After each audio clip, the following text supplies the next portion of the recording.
All right, I'm going to walk you through how to connect Brivvy MCP with ChatGPT. I feel like I'm recording a new video every day as the interfaces and the technology changes and improves. But again, a lot of walkthrough videos to create and constantly enhance. So let's jump right in. The first thing I'm going to need to do is be an admin for my workspace in ChatGPT. This is fundamental. Otherwise, you can't enable it for the rest of your team. You're going to want to come down to your primary navigation. You want to go to workspace settings. Navigate down to apps.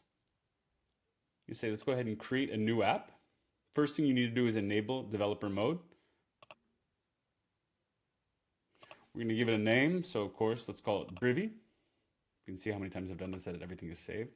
mcp.brivvy.io. We're going to accept the terms.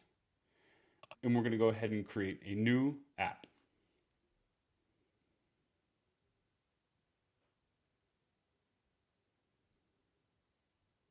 Now it's going to prompt me to go ahead and complete the OAuth process to connect, again, ChatGPT with Brivvy. I'm going to accept it here.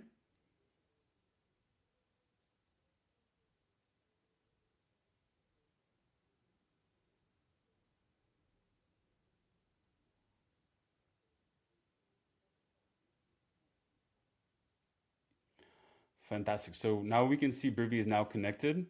The last step I need to do is publish this to my workspace. So what I'm going to come over down here, I'm going to say, okay, publish. Let's go ahead and accept the terms.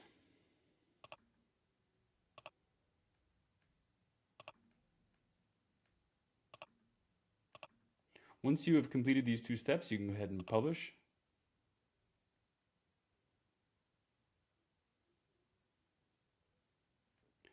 And boom, Brivvy is now available to your entire workspace. Of course, you can enhance this if you want to. You can add in a logo, things like that, but you don't really need to. You can see, of course, all of the tools available. So voices, get voice, list templates, list discover templates, and get template. Thank you for your time, and I hope I don't have to record another video as the technology changes here. Have a wonderful day.